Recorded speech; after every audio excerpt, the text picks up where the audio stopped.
The emergency alarm echoed through the massive halls of the Galactic Council building.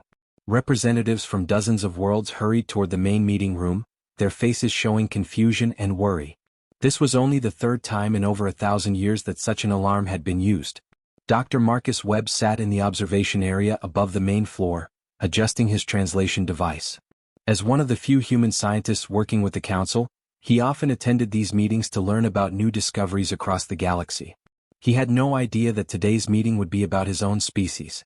Director Hayes stepped up to the speaking platform, her blue skin slightly darker than usual, a sign of stress among her people. She looked out at the gathered representatives and pressed a button that made the lights dim. "Friends and colleagues," she began, her voice carrying easily through the large room. "We have discovered something that has never happened before in all our years of exploring space." A huge display screen appeared in the air above the gathering. It showed a small blue and green planet spinning slowly. Marcus leaned forward, surprised to see his home world. "This planet is called Sol 3 by its inhabitants, though they also call it Earth.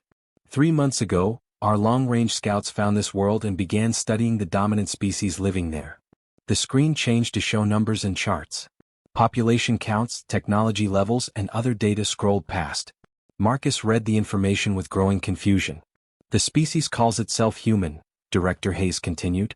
"At first everything seemed normal. We expected to classify them like any other newly discovered people. But then we found something impossible." Council Member Thompson, a tall man with gray skin from the Outer Rim worlds, stood up. "Director Hayes, please explain the problem clearly. What makes these humans so unusual?" Director Hayes touched another button and the screen split in two. On the left side, Marcus could see peaceful images of Earth, cities, farms, people helping each other during natural disasters. On the right side were images that made his stomach turn: weapons, wars, military exercises, and destruction. "Humans show every sign of being an endangered species," Hayes explained. "They live on only one world. Their population is small compared to most galactic civilizations. Their environment is failing. They fight among themselves constantly. By all our rules, they should be protected under our endangered species laws." The room buzzed with quiet conversations as representatives discussed this among themselves. Protecting endangered species was one of the galaxy's most important duties. "But," Hayes continued, raising her voice to regain attention, "they also show every sign of being extremely dangerous." The right side of the screen now showed detailed analysis of human military capabilities. Weapons that could destroy entire cities. Battle tactics that impressed even veteran galactic military officers. Plans for defending against threats that most species never even imagined. Dr. Emily Carter, a scientist from the inner worlds, stood up with obvious concern. "Director, are you saying these humans are both weak and strong at the same time? That doesn't make sense." "That is exactly what I'm saying," Hayes replied. "And it gets worse. Watch this." The screen showed footage of humans responding to a massive earthquake. Within hours, military forces from nations that had been enemies were working together to save lives. Soldiers who had been training to fight each other were instead pulling people from collapsed buildings. "They can switch from competition to cooperation instantly," Hayes explained. "When faced with a real threat, they unite completely. But as soon as the threat is gone, they go back to fighting each other." General Lisa Parker, one of the military advisors, looked troubled. "Director, I've reviewed their combat capabilities. These humans have developed warfare techniques that some of our oldest civilizations have never thought of. They don't just fight to win, they fight to make sure their enemies can never threaten them again." "Yet they're dying out," added Dr. Carter. "Their world is getting warmer, their resources are running low, and they can't seem to stop fighting long enough to fix these problems." Marcus listened to all this with growing amazement. He had always known humans were complicated, but hearing outside observers describe his species was eye-opening. Ambassador David Turner, who specialized in first contact situations, raised his hand. "What classification are we considering? We can't use both endangered and dangerous designations for the same species. Our laws don't allow it." The room fell silent. This was the heart of the problem. Galactic law was clear: species were either protected or controlled, never both. "Look at this data," Hayes said, bringing up more charts. "Humans are the only intelligent species left on their planet. Not because the others left or evolved differently, but because humans outlasted all of them. They survived ice ages, asteroid impacts, volcanic eruptions, and diseases that should have wiped them out. Each time, instead of becoming weaker, they became stronger and more dangerous. Council member Thompson looked confused. Most species become more peaceful as they develop. It's the natural way. Why didn't humans follow this pattern? Because, Hayes answered, they never had the luxury of peace. Their world kept trying to kill them, so they learned to fight back against everything, their environment, their diseases, their predators, and eventually each other. Fighting isn't something they learned to do. It's something they evolved to be good at.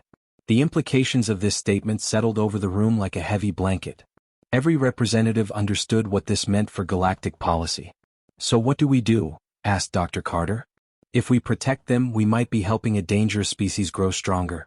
If we control them, we might be destroying the last members of a unique people. Director Hayes looked around the room at all the concerned faces. That, my colleagues, is exactly what we need to decide. We have discovered something new in the galaxy, a species that needs our help and our caution at the same time. The debate that followed would last for weeks and change everything the galaxy thought it knew about intelligent life. Captain James Anderson stood on the bridge of the research ship Silent Observer, watching the blue planet slowly turn on his main screen. For 3 weeks now, his team had been studying Earth from a safe distance, hidden behind advanced stealth technology that made them invisible to human detection systems. "Captain, you need to see this," called Lieutenant Sarah Mitchell from her monitoring station. Her voice carried a mix of excitement and worry that made Anderson walk over quickly. The screen in front of Sarah showed dozens of different views from Earth's surface. Some showed cities where millions of humans lived peacefully together. Others showed soldiers training for war. Still others showed scientists working on medical research to save lives, while nearby, different scientists worked on weapons designed to end lives. "They're doing everything at once," Sarah explained. "Look at this city in North America. In the northern part, they're building a new hospital to help sick children. In the southern part, they're testing new military equipment. And they're doing both projects with the same level of effort and care." Dr. Robert Clark, the missions expert on how different species behave, leaned over to look at the data. "This doesn't match any pattern we know," he said slowly. "Most species focus on one thing: either they become peaceful and cooperative, or they become aggressive and competitive. Humans seem to be both." Anderson studied the images more carefully. He could see human children playing in parks while their parents worked in nearby buildings developing defense systems. "Show me how they respond to threats," he ordered. Sarah's fingers moved quickly across her controls, bringing up footage from the previous week. A massive storm had hit a group of islands in Earth's Pacific Ocean, causing terrible flooding and destroying homes. "Watch what happens," Sarah said. The footage showed something that amazed the entire bridge crew. Countries that had been arguing about trade agreements suddenly started working together perfectly. Military ships that had been positioned to watch each other instead sailed at full speed to help with rescue operations. Soldiers who had been training to fight began pulling people from flooded houses. "They stopped being enemies and became helpers in less than 6 hours," noted Dr. Helen Foster, the ship's specialist in how species evolve. But look what happened 3 days later. The screen showed the same region after the emergency was over. The rescue ships had returned to their home ports and resumed their previous positions. The countries went back to arguing about trade. The soldiers returned to military training. "It's like they have a switch," Anderson said thoughtfully. "They can turn cooperation on and off depending on the situation." Dr. Clark pulled up more data on his personal screen. "Captain, I've been studying their communication patterns. When they face a real threat, they share information instantly across their entire planet. Military secrets, scientific discoveries, resource locations, everything gets shared to fight the common problem." "And then?" Anderson asked, though he suspected he already knew the answer. "As soon as the threat is gone, they go back to keeping secrets from each other. The same information that was freely shared during the crisis becomes classified again." Lieutenant Mitchell brought up another set of images. "Sir, look at their military exercises. They're not just practicing to fight each other. They're practicing to fight threats they've never even encountered." The footage showed human military forces training for situations that seemed impossible. Underwater combat, fighting in zero gravity, defending against attacks from the sky, and even scenarios that looked like they were preparing to fight alien invaders. "They assume that if one bad thing happens, worse things might follow," Dr. Foster observed. "Most species prepare for known threats.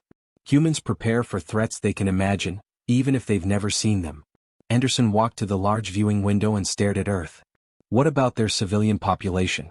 How do regular humans, not soldiers, respond to problems?" Sarah brought up footage from various disasters around the world. Earthquakes, fires, floods, and other emergencies. In every case, the pattern was the same. Ordinary humans immediately started helping each other, sharing resources and working together to solve problems. But Captain, she added, look at what they do when there's no emergency. The screen showed normal daily life on Earth.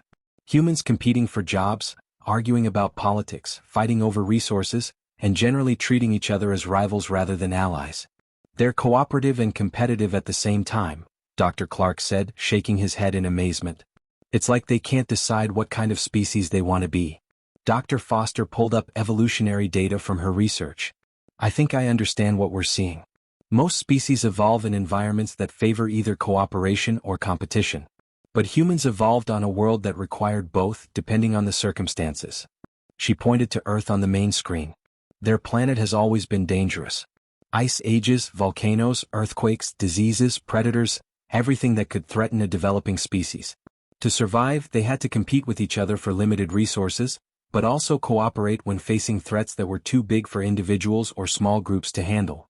Anderson nodded slowly. This was starting to make sense. So they developed the ability to switch between cooperation and competition as needed. Exactly, Dr. Foster continued. And here's what makes them really unusual, they got better at both over time.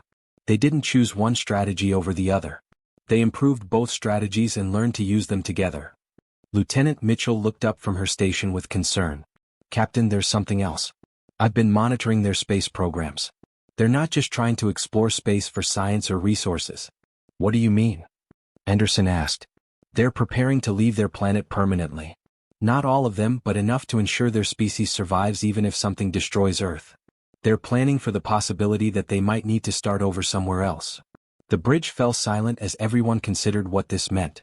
Most endangered species focused on protecting their home world.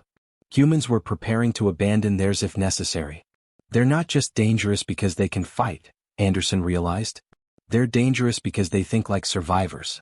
The Galactic Council meeting room had never been so crowded.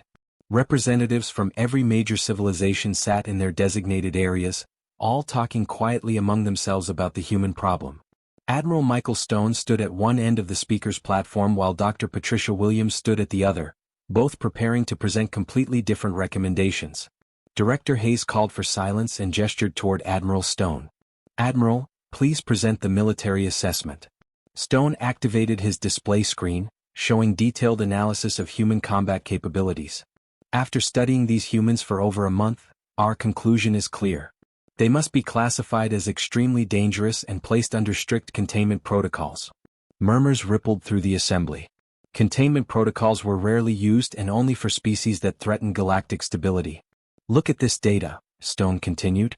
The screen showed human military exercises from around Earth.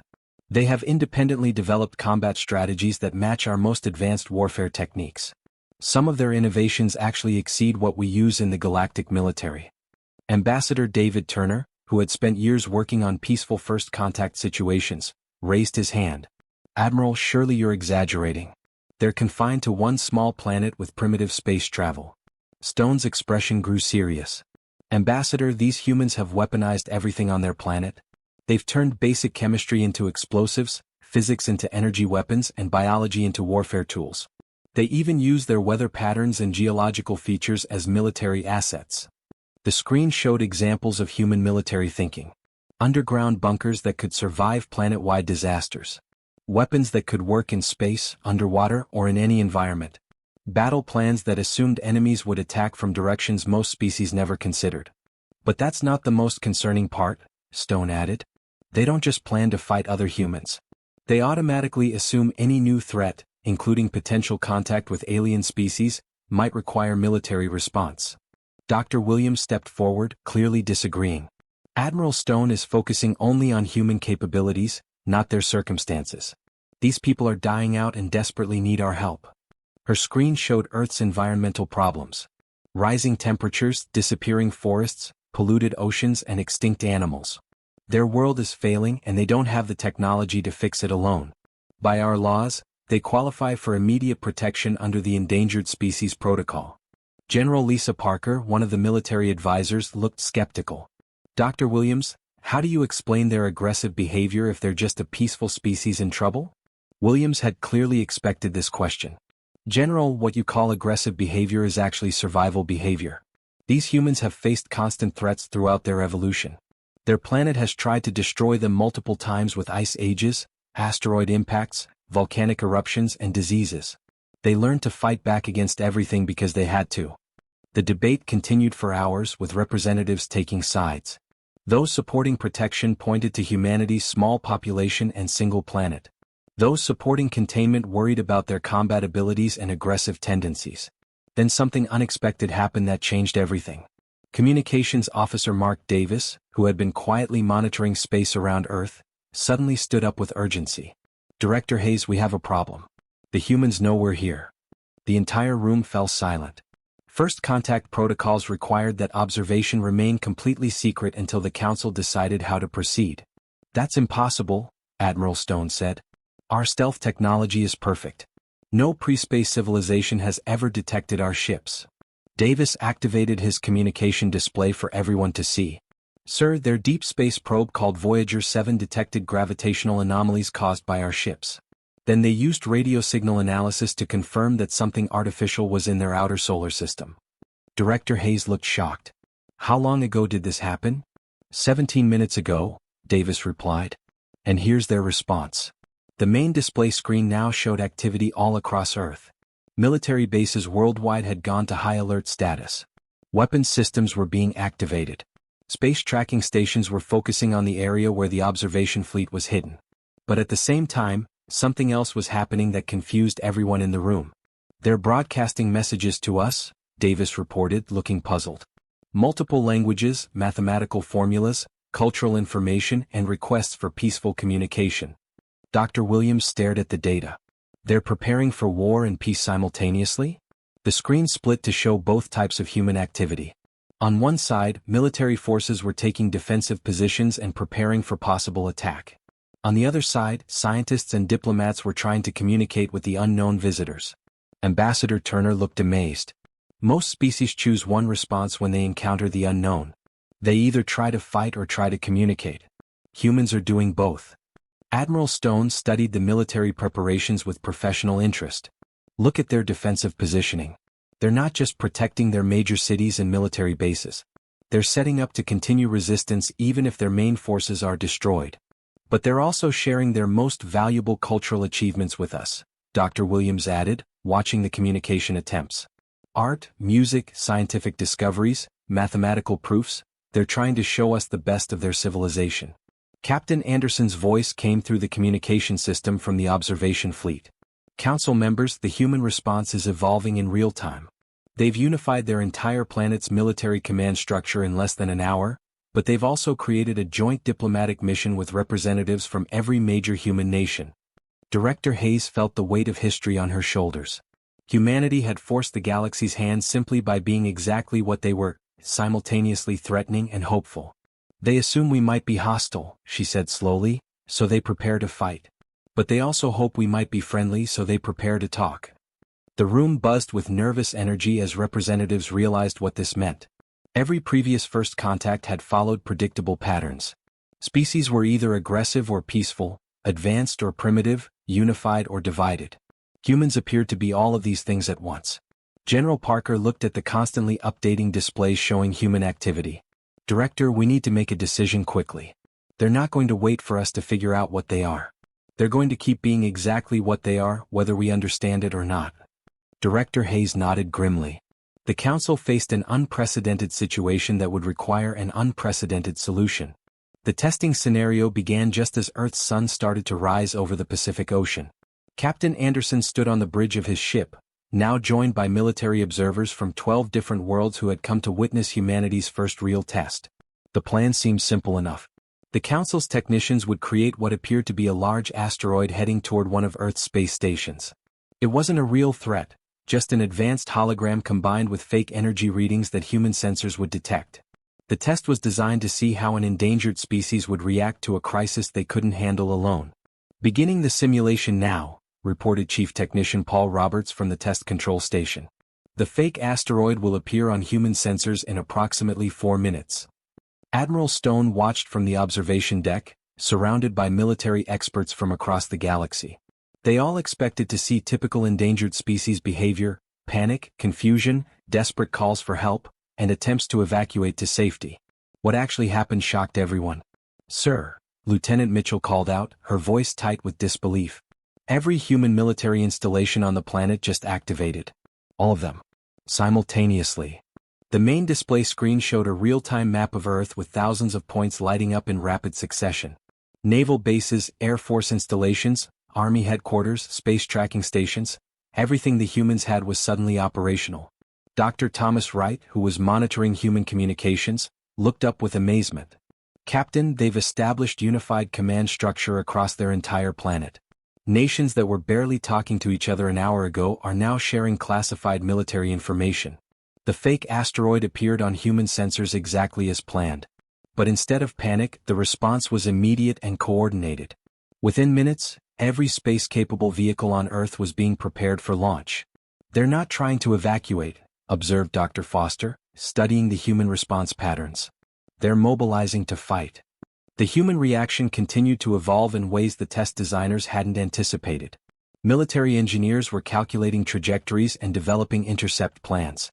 Scientists were analyzing the incoming object and sharing their findings with military commanders. Civilian space agencies were offering their resources to the unified defense effort.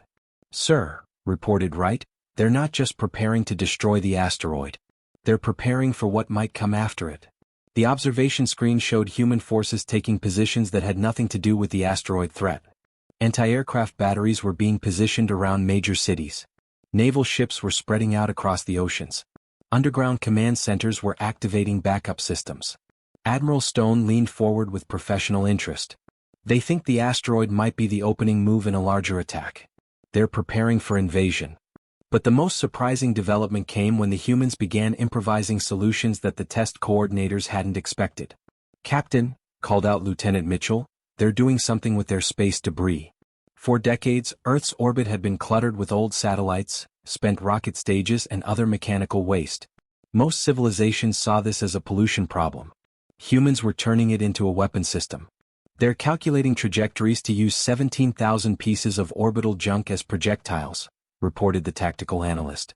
"They're creating a debris field that could destroy incoming objects through sheer collision probability." Dr. Wright looked up from his communication monitors with growing concern. "Sir, they're also sending signals into deep space. They're trying to communicate with whatever sent the asteroid." The messages were broadcast on multiple frequencies and in mathematical languages designed to be understood by any intelligent species. But these weren't messages of surrender or pleas for mercy. "What are they saying?" Captain Anderson asked. Wright translated the key parts. "Essentially they're saying, 'We know you're out there. We're prepared to defend ourselves. But we're also willing to talk. Your choice.'" The test that was supposed to last several days was already pushing the limits of what the Council's simulation could handle. Human innovations were forcing the technicians to constantly modify their fake asteroid to match the countermeasures being developed in real time. "Sir," Chief Technician Roberts called out with worry in his voice, "they've found a way to track the energy signature back to its source. They're starting to focus their sensors on our actual location." Admiral Stone realized they were losing control of their own test. "How is that possible? Our stealth technology should be perfect." "They're not using conventional detection methods," Roberts explained. "They're analyzing quantum fluctuations in the space around the fake asteroid and following the trail back to where the projection is originating." But perhaps the most unsettling observation came from Dr. Clark, who had been studying human psychological responses throughout the crisis. "Captain, they're not behaving like a species facing extinction. They're behaving like apex predators whose territory has been challenged." The screen showed human civilians responding to the crisis with the same unified purpose as their military forces. Factories were switching to wartime production. Research laboratories were sharing data to develop new technologies. Even children were being organized into support roles appropriate for their ages. "They've transformed their entire civilization into a war machine in less than 12 hours, Dr. Clark continued. "But they're still trying to communicate peacefully at the same time. It's like they're preparing for total war while hoping for friendship." General Parker, watching from the military observation deck, turned to her staff with a troubled expression. "I've never seen anything like this. Most species choose either diplomacy or warfare. Humans are conducting both simultaneously with equal effectiveness." The test reached its breaking point when human space forces launched their first intercept mission toward the fake asteroid. Their approach was so aggressive and well-coordinated that it threatened to expose the simulation. "Shut it down," Admiral Stone ordered. "Terminate the test immediately." As the fake asteroid disappeared from human sensors, the observers watched Earth's response to this new development. Instead of celebrating or relaxing, human forces remained at high alert, clearly assuming that the disappearance of the threat meant their unknown visitors were now deciding what to do next. Captain Anderson looked around at all the military experts who had come to observe an endangered species facing a simple crisis. Instead, they had witnessed something that would change galactic military doctrine forever. "They didn't just survive our test," he said quietly. "They turned it into their test of us." The final council session brought together more representatives than had ever gathered in galactic history. Every major civilization had sent their highest officials, and even smaller worlds had requested permission to attend. The great meeting hall buzzed with nervous conversation as beings from across the galaxy waited to hear what would be decided about humanity. Director Hayes stood at the central podium, holding a document that had taken weeks of debate to create. The weight of history pressed down on her shoulders as she looked out at hundreds of representatives, all waiting to learn how the galaxy would handle its most confusing discovery. "Fellow members of the Galactic Council," she began, her voice carrying clearly through the vast chamber. "After extensive investigation, testing, and debate, we have reached a decision regarding the species known as humanity." The hall fell completely silent. Even the automatic translation system seemed to pause, as if the machines themselves understood the importance of this moment. "The species Homo sapiens of the planet they call Earth presents us with challenges we have never faced before," Hayes continued. "They do not fit into any classification system we have used in 3,000 years of galactic exploration." She activated the large display screen, showing images of Earth and its human inhabitants. Peaceful cities, beautiful art, and scientific achievements appeared alongside military installations, weapons testing, and combat training. "These humans are clearly an endangered species by every measure we normally use. They live on only one world. Their population is small. Their environment is failing. They face extinction within a few centuries if nothing changes." Murmurs of agreement came from the section where representatives who supported protection protocols were seated.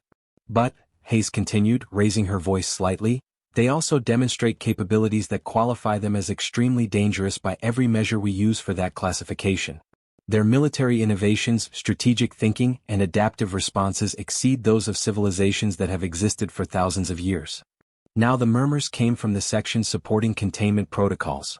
"After careful consideration, the Council has created an entirely new classification that has never been used before in galactic law." Hayes paused, letting the tension build. Every representative leaned forward, eager to hear what unprecedented decision had been reached. "Humanity will be classified under both endangered species protection and extreme danger containment protocols simultaneously. They will be the first and only species to receive dual classification status." The hall erupted in shocked conversations. Some representatives stood up to object, while others nodded in understanding. It took several minutes for Hayes to restore order. "Let me explain what this means," she continued once the noise died down. "As an endangered species, humanity will receive territorial protection. No civilization may interfere with their development, colonize their world, or harm their population. They will be granted cultural preservation rights and immunity from external threats." Dr. Williams, who had argued for protection throughout the process, looked satisfied with this part of the decision. "As an extremely dangerous species, humanity will be subject to monitoring and containment measures. Their expansion beyond their current solar system will require Council approval. Any attempt to develop faster-than-light travel will trigger immediate diplomatic intervention. They will be assigned permanent observers and their military capabilities will be tracked." Admiral Stone nodded grimly at these restrictions, though he clearly wished they were stronger. "But why this unprecedented dual classification?" asked Ambassador Turner from his seat in the assembly. Hayes gestured toward Dr. Foster, who had been studying human evolution throughout the investigation. Dr. Foster stood and activated her own display screen. "Members of the Council," Foster began, "humans represent something we have never seen before, a species that evolved to become more dangerous as a survival strategy rather than less dangerous." The screen showed evolutionary data comparing humans to other known civilizations. Most species follow predictable development patterns. They either become peaceful through cooperation or aggressive through competition. They either focus on defense or offense. They either become explorers or defenders. Humans became all of these things at once. She pointed to specific data on the screen. Every major challenge in their history, ice ages, disasters, diseases, predators, made them stronger instead of weaker. They didn't adapt by becoming more specialized. They adapted by becoming more flexible. This is why they confuse us, Foster continued. They can switch between cooperation and competition instantly. They can be peaceful artists and efficient soldiers at the same time. They can create beautiful culture while preparing for terrible wars. General Parker stood up from the military section. Dr. Foster, are you saying they're dangerous because they're unpredictable? No, General, Foster replied. They're dangerous because they're completely predictable. They will always survive. No matter what threatens them, they will find a way to overcome it, often by becoming better at the very thing that was trying to destroy them. Captain Anderson's voice came through the communication system from the observation fleet still watching Earth. Council members, the humans have remained at modified alert status since our test ended. They know something is out here and they're prepared for whatever comes next. Director Hayes retook control of the meeting. This brings us to the practical implications of our decision. Humanity will be the galaxy's responsibility to protect and the galaxy's responsibility to watch. We will help them survive, but we will also ensure they don't become a threat to others. How do we do both things at once? Asked Councilmember Thompson. Very carefully, Hayes replied. We will establish the Human Monitoring Division with representatives from both our protection services and our security forces. We will develop new protocols for dealing with a species that needs both help and supervision. The final vote was closer than expected, but the dual classification passed. As representatives filed out of the chamber, many were already discussing how this precedent might affect future discoveries. Dr. Williams approached Hayes after most of the crowd had left. Director, do you think we made the right choice? Hayes looked at the display screen still showing Earth, where 8 billion humans continued their daily lives, unaware that an entire galaxy had just decided their fate. Dr. Williams, she said thoughtfully, I think we made the only choice possible. Humans forced us to create new rules simply by being what they are. She paused, watching the blue planet slowly rotate on the screen. The real question is whether our new rules will be enough to handle whatever they become next.